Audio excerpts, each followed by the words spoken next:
My wife disappeared in an aircraft crash, and I took care of her parents for 3 years. During my return to Canada, I saw a woman identical to her, with another husband and child. I decided to follow them, and the shock was absolute when I realized it was her. The arrivals hall at Vancouver International smelled like burnt coffee and recycled air. I'd been standing there for 20 minutes, waiting for my luggage to show up on the carousel. 3 years in Ohio, caring for Helen's parents, and all I had to show for it was a single duffel bag and a spine that cracked when I bent over. I was 52. I felt 70. The crowd moved in waves around me, families reuniting, business travelers checking their phones, a kid screaming about wanting McDonald's, normal chaos. I was thinking about my apartment, wondering if the landlord had actually kept it for me like he promised, when I saw her. Not saw, felt. You know how your body recognizes something before your brain catches up? That's what happened. My hand froze on the carousel railing. My chest went tight.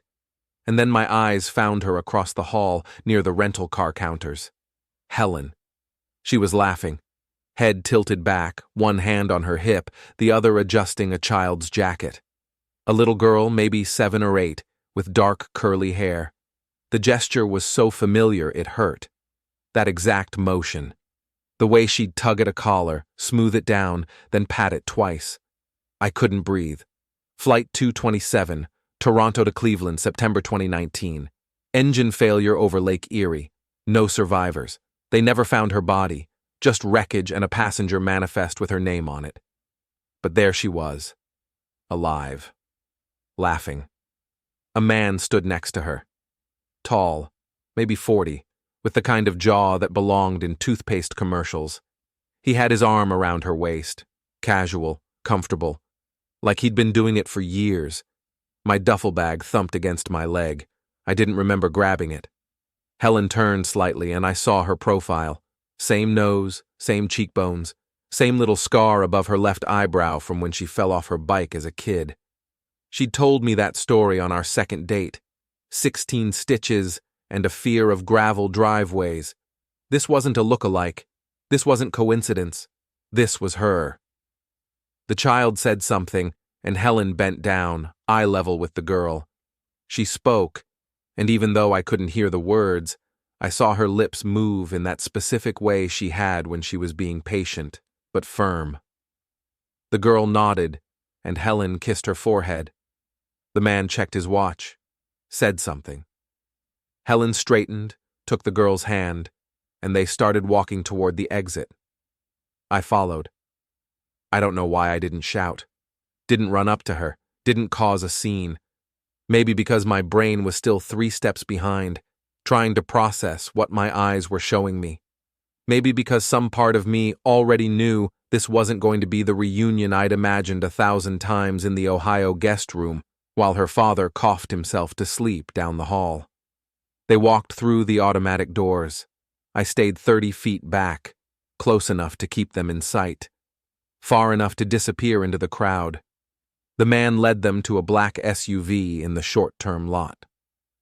Helen helped the girl into the back seat, buckling her in with the same care she used to show when we borrowed her sister's kids for the weekend. The man loaded 2 suitcases into the trunk. Helen slid into the passenger seat. I stood behind a concrete pillar, watching. The SUV pulled out. I didn't have a car, didn't have a plan, but I had their license plate number burned into my memory, and I had 3 years of anger I didn't know I'd been carrying. The SUV turned onto Grant McConaughey Way. I pulled out my phone, opened a rideshare app, and requested a driver. He arrived in 4 minutes. A kid, maybe 25, with a beard that looked like it had been applied with a glue stick. "Where to?" he asked. "Follow that black SUV," I said. He laughed. "Seriously?" "Seriously?" He stopped laughing when he saw my face. We stayed 3 cars back. The SUV took the Arthur Laying Bridge, then headed south on Granville. Late afternoon traffic was thick but moving. I watched Helen's silhouette in the passenger seat. She didn't turn around, didn't check her mirrors. She had no idea I was there. The driver glanced at me in the rear view. You a cop or something? Or something. He didn't ask again. The SUV turned into a residential neighborhood. Tree-lined streets, houses with two-car garages and manicured lawns. The kind of place where people jogged at 6 in the morning and had neighborhood watch signs on every corner. They pulled into a driveway halfway down the block. A 2-story house, pale blue with white trim. Flower boxes in the windows. A basketball hoop over the garage. I told the driver to keep going, loop around, park on the next street over. He did. I paid him in cash, tipped him well enough that he wouldn't remember my face, and got out. The air was cool, clean. Nothing like Ohio, where everything smelled like industrial detergent and old people's medicine. I walked back toward the blue house, hands in my pockets, trying to look like I belonged there. The SUV was still in the driveway, trunk open. The man was pulling out the suitcases. Helen was helping the girl out of the back seat. I stopped at the corner, half hidden behind a hedge. Helen said something to the girl, who ran up the front steps and disappeared inside. The man followed with the luggage. Helen stayed behind, checking her phone. She typed something. Fast, efficient. The way I'd taught her when we first got smartphones, and she complained about the tiny keyboard. Thumb on the space bar, index finger for capitals, swipe left to delete. She'd forgotten that habit after the first year, said it felt too slow. But there she was, doing it exactly the way I'd shown her. She finished typing, slipped the phone into her pocket, and walked into the house. The door closed. I stood there for a long time, long enough that the streetlights started to flicker on, long enough that a dog walker gave me a suspicious look as she passed. I didn't care, because I'd just realized something. The girl, the child. She was 7, maybe 8. Helen's plane had crashed in 2019, 3.5 years ago. That girl was too old, which meant one of two things. Either Helen had been pregnant when she got on that plane and I didn't know it, or she hadn't been on the plane at all. I walked back to the cross street, pulled out my phone, and called the one person who might give me a straight answer. Helen's mother. The phone rang 4 times before she picked up. David? Her voice was hoarse, tired, like I'd woken her up even though it was barely 7. I'm back in Vancouver, I said. That's nice. I saw her. Silence. I saw Helen. More silence. Alive, with a man and a child. She exhaled slowly. Not a gasp, not surprise, just a long, tired breath. You should come by the house, she said. We need to talk. She hung up, and I realized something else. She hadn't asked me if I was sure, hadn't told me I was wrong, hadn't said it was impossible. She'd known. I put the phone in my pocket, started walking, and decided that whatever happened next, I wasn't going to be the good guy anymore. Before we go any further, hit the hype button, take a second to subscribe and like the video. It really helps the channel grow. And tell us in the comments, what would you do in this situation? I didn't go to Helen's mother's house that night. I went to my apartment instead, hoping it still existed. It did. Barely. The landlord had kept it like he promised, but he'd also rented it out twice in the 3 years I was gone. The current tenant, a kid who looked like he survived on energy drinks and stress, didn't know I was supposed to be coming back. He'd signed a 6-month lease, had 2 months left. I stood in the hallway while he stammered through an explanation. Mr. Carver said it was fine, the kid said. He said the old tenant wasn't coming back. I'm the old tenant. Oh. We stared at each other. I'll find somewhere else, I said. He looked relieved. I ended up in a motel near the airport, the kind of place that rented rooms by the hour and didn't ask questions. The bed smelled like cigarettes and the shower had rust stains, but it was cheap and it was mine, and I didn't have to explain anything to anyone. I sat on the edge of the bed and opened my laptop. Helen's mother had said to come by the house, that we needed to talk, but I wasn't ready for that yet. I needed information first. Leverage. I started with the basics. Helen Elizabeth Graves, born 1979, married David Hayward in 2005, no children. Worked as a graphic designer for a marketing firm in Vancouver until 2018 when she moved to freelance. Passenger on Flight 227, September 14, 2019. Except she wasn't. I pulled up the Blue House address from my rideshare history, ran it through a property search. The house was owned by a Dylan and Emily Archer, purchased in 2020, 15 months after the crash. Emily Archer. I searched the name, found a LinkedIn profile, marketing consultant, based in Vancouver, graduated from UBC in 2002. Her profile picture loaded. It was Helen. Same face, same hair, same smile that didn't quite reach her eyes when she was faking it for a camera. I sat back, stared at the screen. She'd changed her name, built a new life, had a child who was too old to be mine, which meant she'd either been pregnant when she left, or she'd already had the child before the crash, which meant she'd been planning this. I pulled up her Facebook next. Privacy settings were tight, but I could see her profile picture and a few public posts. Photos of the girl, birthday parties, first day of school, a trip to Disneyland last summer, all the things we'd never done, all the things she'd done with someone else. I scrolled back further, found a post from March 2020. A photo of her and the man from the airport, Dylan, presumably. They were standing in front of the Blue House holding a sold sign. The caption read, "New beginnings, 43 likes, 12 comments, all congratulations and heart emojis." I clicked on the comments, scanned through them. One stood out. "So happy for you both. Clara is going to love it there." Clara. The girl's name was Clara. I searched for Clara Archer, found a school registration form posted on a parent group page. Kindergarten enrollment, 2020.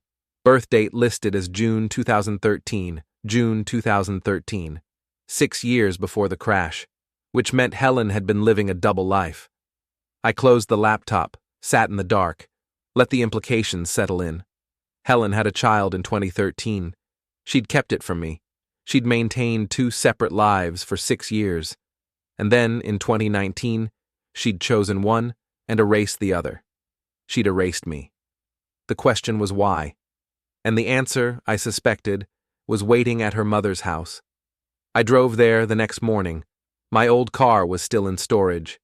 Helen's parents lived in a suburb east of Vancouver, a small bungalow with a sagging porch and a front yard that was more dirt than grass. I'd spent 3 years keeping that house functional, fixing leaks, replacing light bulbs, making sure the heat worked in the winter. I parked on the street, walked up to the door, knocked. Helen's mother opened it. She looked older, thinner. Her hair had gone completely gray. She wore a bathrobe even though it was almost noon. "David," she said. "Margaret." She stepped aside. I walked in. The house smelled the same, stale air and old carpet.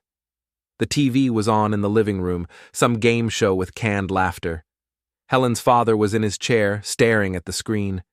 He didn't look up when I entered. Margaret led me to the kitchen, poured 2 cups of coffee without asking if I wanted any. We sat at the table. "You saw her," Margaret said. It wasn't a question. "I saw her. And I want to know why you lied to me." She stirred her coffee. Slow circles. The spoon clinked against the mug. "We didn't lie," she said. "We just didn't correct your assumptions." That's a hell of a distinction. "Helen asked us not to tell you. Asked you, or paid you." Her hand stopped stirring. "We needed the help," she said. "John was sick. I couldn't manage alone. You offered. She needed you to think that."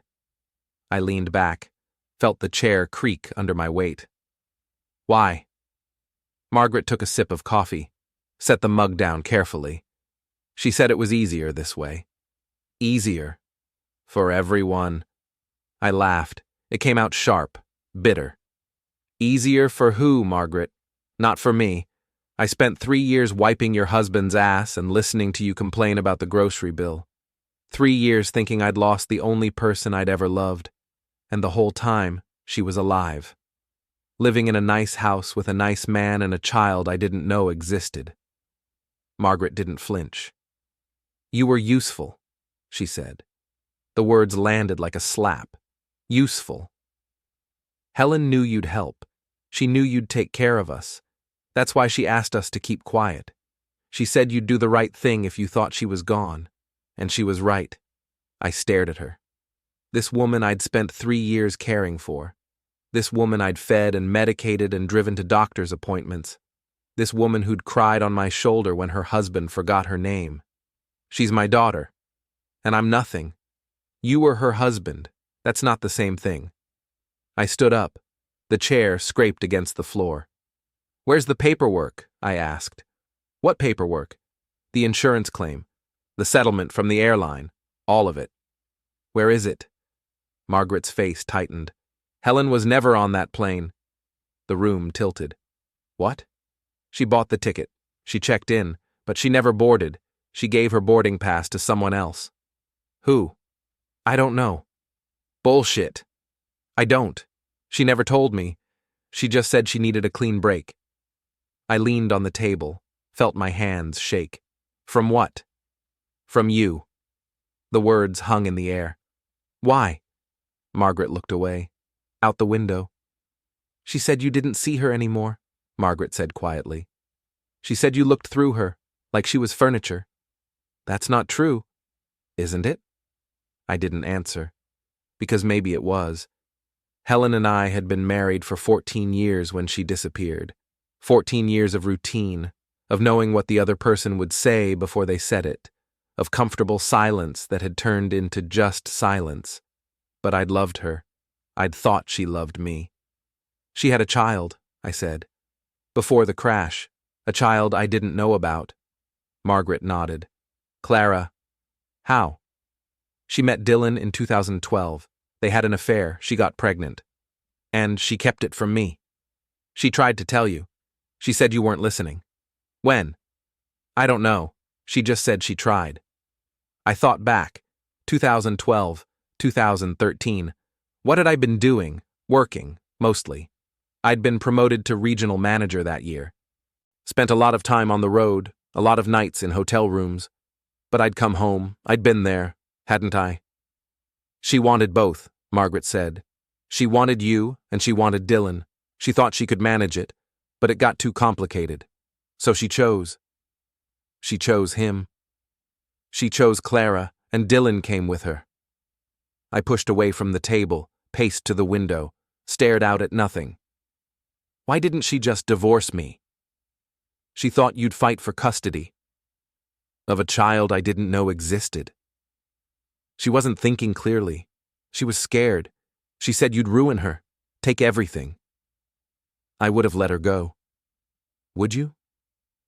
I didn't answer. Because I didn't know. Maybe I would have fought. Maybe I would have made it ugly.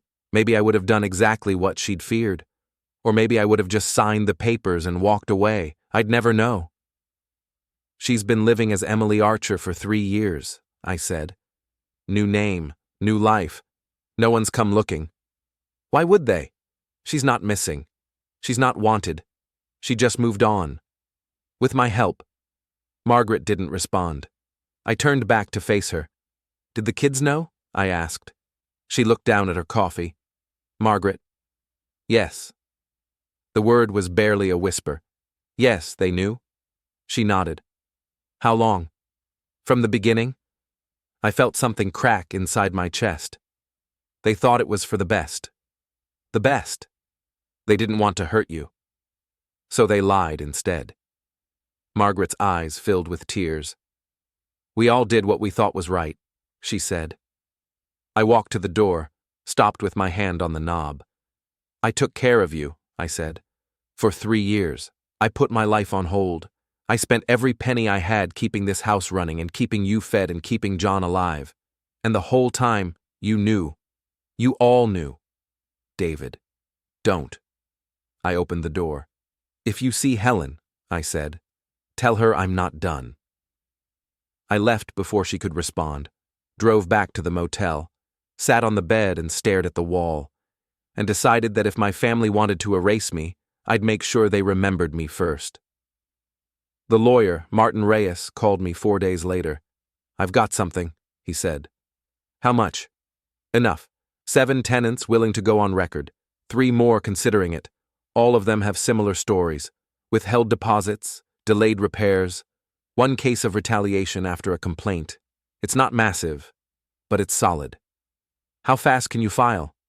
"I can have the paperwork ready by next week." "Do it." "You sure about this? Once it's filed, it's public. It's going to make waves." "That's the point." "All right, I'll need a retainer, 50,000 up front." "Done. I'll wire it today." I hung up, opened my laptop, pulled up the photo of Helen and Clara again. The one I'd shown Helen at the cafe. I'd taken it 3 days ago, but I had others, dozens of them. Helen at the grocery store, Helen at the park, Helen picking Clara up from school. I selected 5, uploaded them to a cloud folder, added captions with dates and locations. Then, I drafted an email. To Ben Hayward, Julie Hayward. Subject: The Truth Body. She's alive and living in Vancouver under the name Emily Archer. She has a daughter named Clara. She's been lying to all of us for 3 years. Attached are photos. If you don't believe me, go see for yourself. I hesitated. My finger hovered over the send button. Then I clicked it, closed the laptop, and waited. Ben called me 20 minutes later. "What the hell is this?" he said. "Exactly what it looks like." "You're harassing her?" "I'm documenting her." "Why?" "Because she lied, and I'm not going to let her get away with it." "Dad, this is insane." "No, this is justice. This is stalking. I haven't approached her. I haven't threatened her. I've just been watching. That's not illegal. It's creepy." He was quiet for a moment. "What do you want?" he asked. "I want her to admit what she did, publicly, to everyone." "She's never going to do that." "Then I'll make her." "How?" "By destroying everything she's built. Her reputation, her business, her relationship with Dylan. All of it." "You can't do that." "Watch me." "Dad, please, just let it go." "Why should I?" "Because it's not worth it. Because you're going to make yourself miserable." "I'm already miserable. At least this way, I won't be alone." He hung up. 2 hours later, Julie called. "You're scaring us," she said. "Good. Dad, this isn't you." "How would you know? You haven't talked to me in 3 years." "That's not fair. Neither is lying to me about your mother being alive." She sighed. "What do you want from us?" "Nothing. This isn't about you anymore." "Then what's it about?" "It's about her, and what she did, and making sure everyone knows." "Why?" 3 years taking care of her parents while they lied to my face. 3 years being erased, and I'm not going to let that stand." "So you're going to ruin her life?" "I'm going to expose her. There's a difference." "No, there's not." I didn't respond. "Please," Julie said, "just stop. For your own sake." "My own sake? I don't have a sake anymore. She took it." "That's not true." "Yes, it is, and you helped her do it." I hung up, sat in the motel room and stared at the wall, and felt nothing. The class action was filed 6 days later. It made the local news. A small story on page 4 of the Vancouver Sun. 7 tenants suing Archer Property Management for negligence and breach of contract, seeking damages totaling $300,000. Dylan's name was all over it. I called Martin. "It's public," he said. "Now we wait." "How long?" "Depends. Could be weeks. Could be months. Courts move slow." "I don't have months." "Then you should have thought about that before you started this." He hung up. I didn't care, because the damage was already done. Dylan's business started falling apart within days. 3 tenants broke their leases. 2 more filed complaints with the rental board. His lender started asking questions about the loan against the properties. I know because I called them, anonymously. Said I was a concerned tenant. Asked if they were aware of the lawsuit. Asked if they'd reassessed the risk.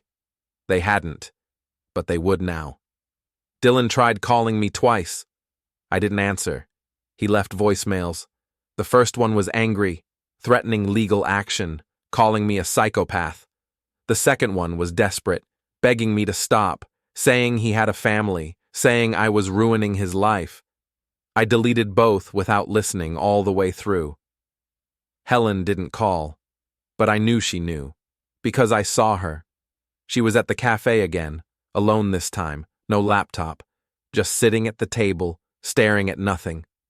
I watched from across the street, through the window. She looked tired, older, like she'd aged 5 years in a week. Good. I wanted her to feel it, the weight of what she'd done, the consequences. I wanted her to know that I wasn't going away. That night, I went to the Blue House, parked on the next street over, walked through the alley, stood in the backyard, hidden by the fence. The lights were on inside. I could see them through the kitchen window, Helen and Dylan. They were arguing. I couldn't hear the words, but I could see their faces, his hands gesturing, her arms crossed.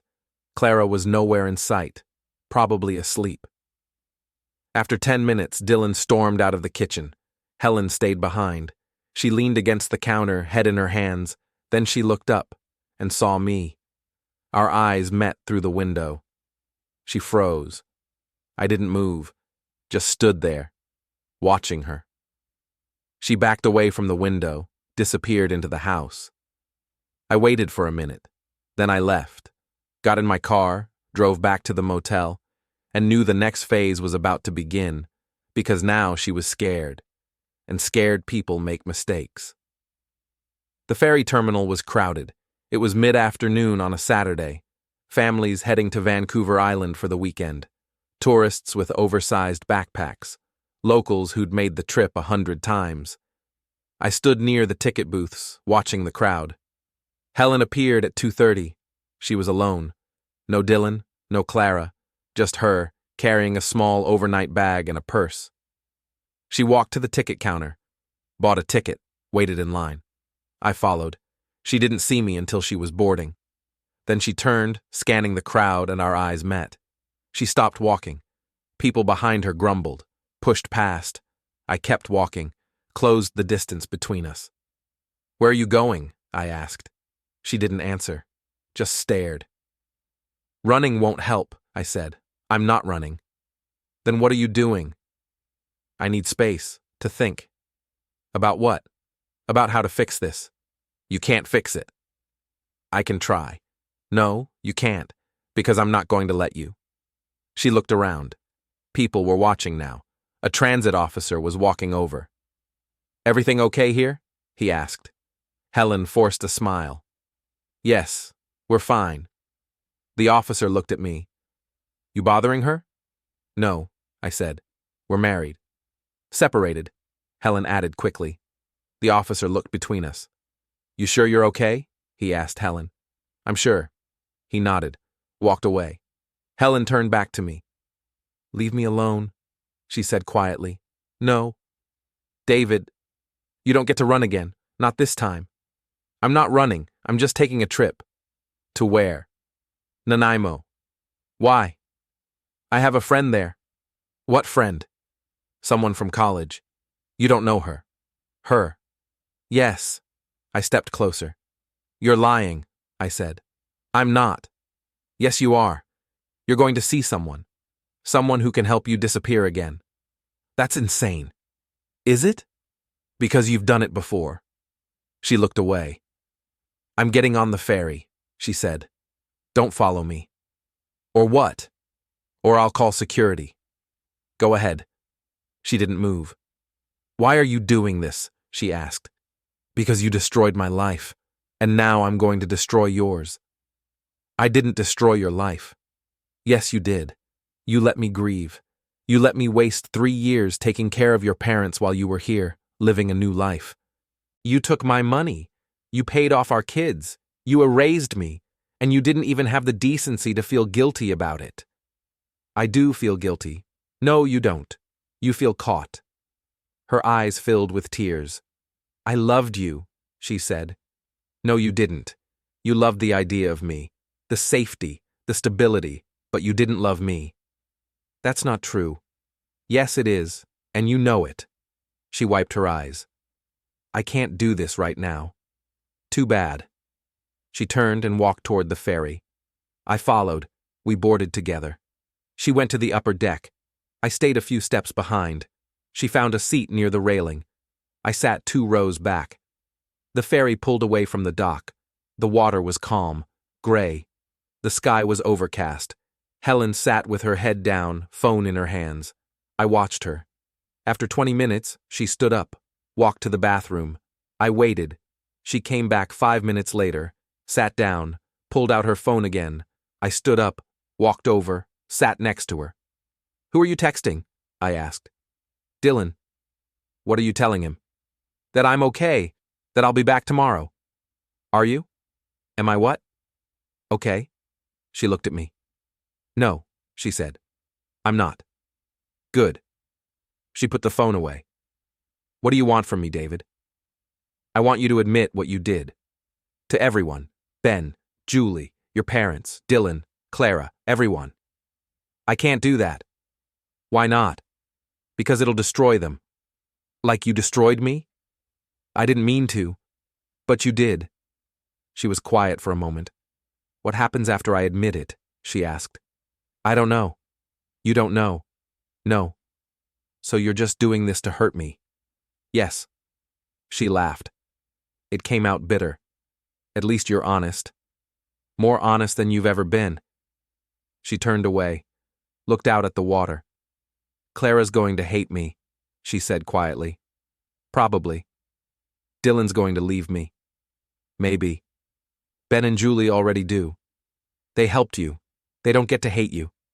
She wiped her eyes again. I didn't want this, she said. I just wanted to be happy. So did I. And now neither of us are. No, we're not. The ferry slowed as it approached the island. People started gathering their things. Helen stood up. I'm not going to admit anything, she said. Then I'll keep going.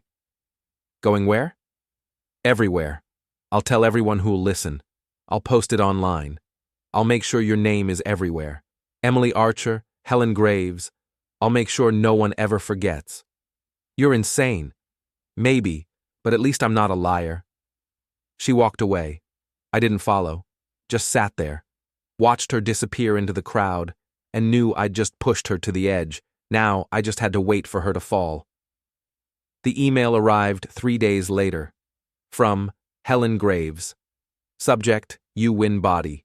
Meet me at the house tomorrow. 2 p.m. Come alone. I stared at the screen. Didn't reply. Just closed the laptop and got ready. The next day, I drove to Helen's parents' house. Margaret's car was in the driveway. So was Helen's, and Ben's, and Julie's. I parked on the street, walked up to the door, knocked. Margaret opened it. David, she said. She looked older, more tired. Her hair was completely white now. Margaret. She stepped aside. I walked in. The living room was full. Helen sat on the couch. Ben and Julie were on either side of her. Dylan stood near the window, arms crossed. John was in his chair, staring at nothing. Everyone looked at me when I entered. You called a family meeting, I said. How nice. Sit down, Helen said. I'll stand. David. What do you want, Helen? She took a breath. I'm going to tell them, she said. Everything. What I did. Why I did it. All of it. Good. But I need you to promise something first. I'm not promising you anything. Please, just listen. I crossed my arms. Fine, talk. She looked at Ben and Julie, then at Margaret. I wasn't on the plane, she said. I faked the crash. I gave my boarding pass to someone else, a woman I met at the airport, someone who needed to disappear as much as I did. We switched tickets. She got on the plane. I didn't. Ben and Julie stared at her. You knew the plane was going to crash?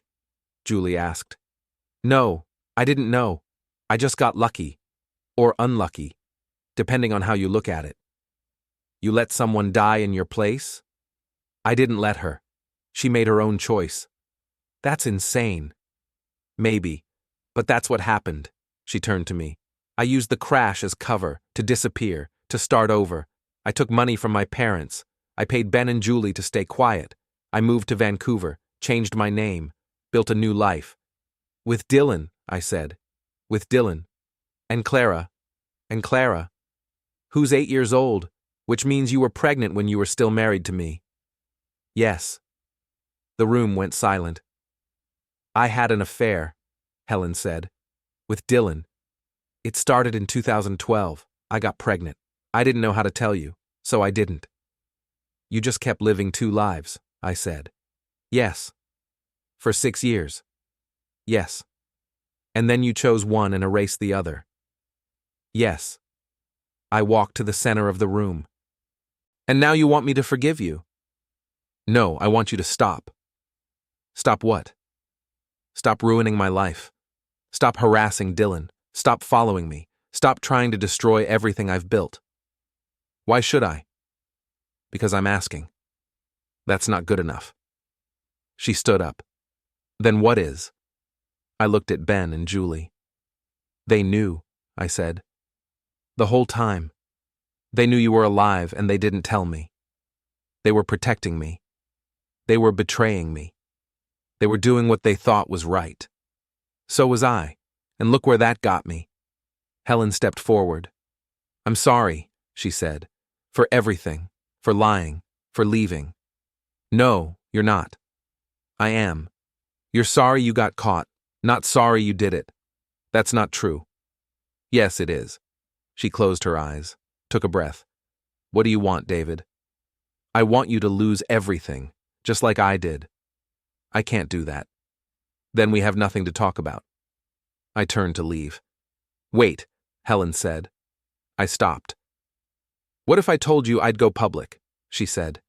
Tell everyone the truth, post it online, call the police, turn myself in, whatever you want. You won't. I will. If you promise to leave Dylan and Clara alone. I turned back to face her. Why would I promise that? Because they didn't do anything. This is between us. Dylan helped you disappear. He's just as guilty as you are. He fell in love. That's not a crime. Neither is destroying his business. You're hurting Clara. She's 8 years old. She doesn't deserve this. And I didn't deserve to be erased. Helen's face crumpled. I know, she said. I know, and I'm sorry. But please, leave them out of this. I looked at Dylan. He was staring at the floor, hands clenched. What about him? I asked. Does he get a say? Dylan looked up. I knew what she'd done, he said quietly. From the beginning, she told me everything, and I helped her because I loved her. Loved her, or loved the idea of her. Loved her. Even though she lied to her husband, even though she abandoned her family. She was drowning. I helped her breathe. Poetic. It's the truth. I walked over to him, stood close enough to see the sweat on his forehead. Your business is done, I said. The lawsuit's going to bleed you dry. Your tenants are leaving. Your lender's going to call the loan. Within 6 months, you'll be bankrupt. I know. And you're okay with that? No. But I'll survive. What about Helen and Clara? What happens to them when you lose everything? He didn't answer. You're going to lose the house, I said. The cars, everything. And she's going to resent you for it. Because that's what she does. She finds someone stable and safe, and then she gets bored and moves on. That's not true. Yes, it is. She did it to me. She'll do it to you. Dylan looked at Helen.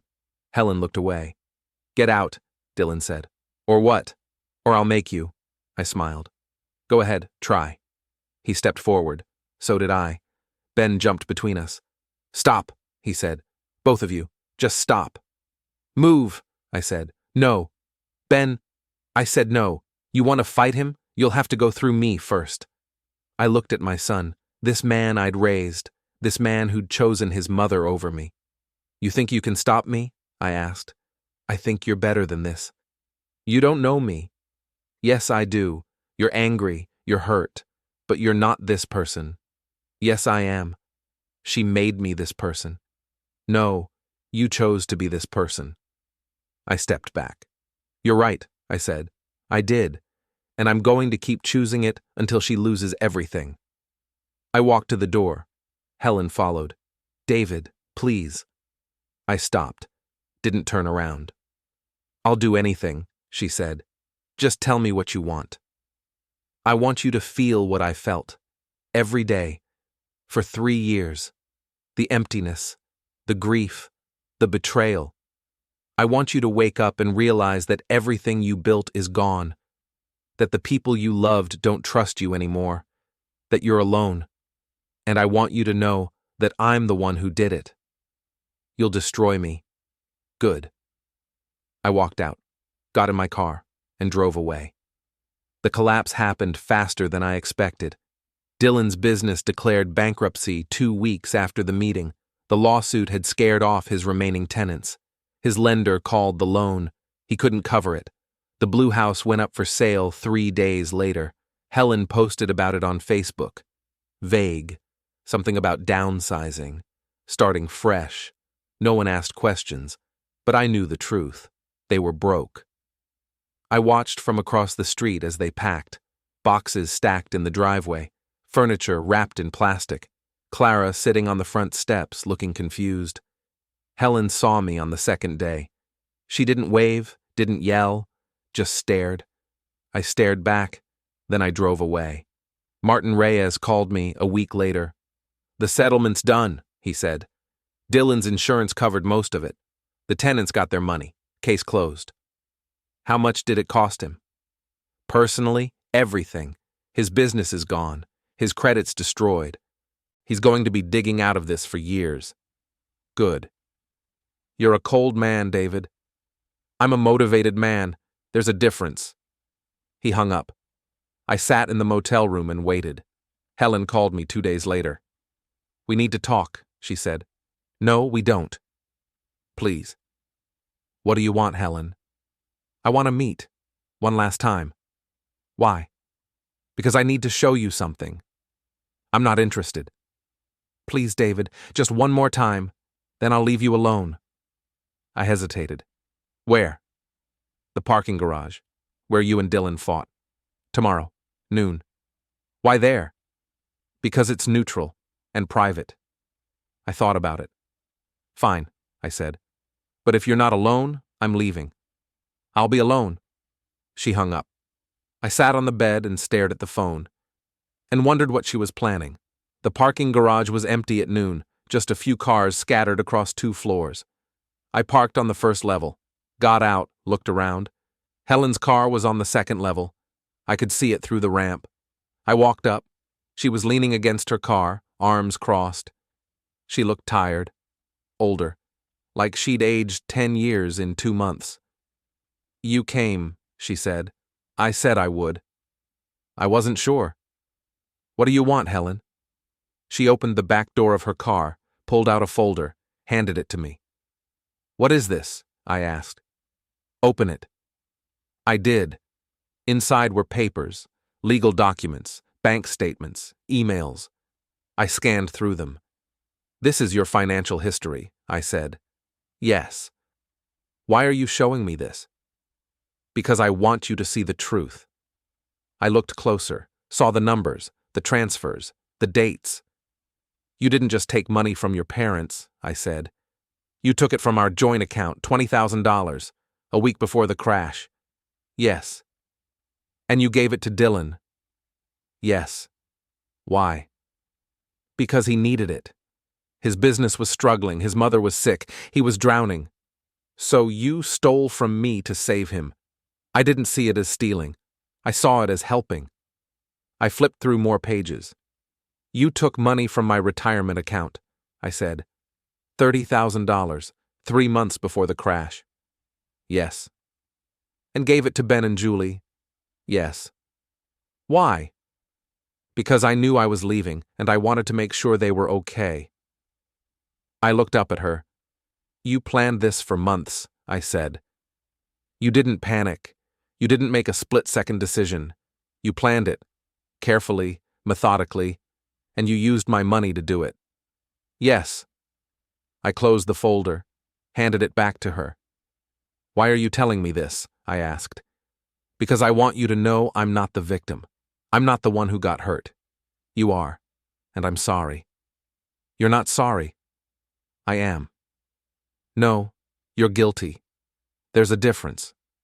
She looked away. What do you want from me, David? I want you to admit what you did. To everyone. Not just to me. To Ben. To Julie. To Dylan. To Clara. To everyone you lied to. I can't do that. Why not? Because it'll destroy them. Good. She looked at me. Her eyes were wet. You've become cruel, she said. You made me cruel. No, you chose to be cruel.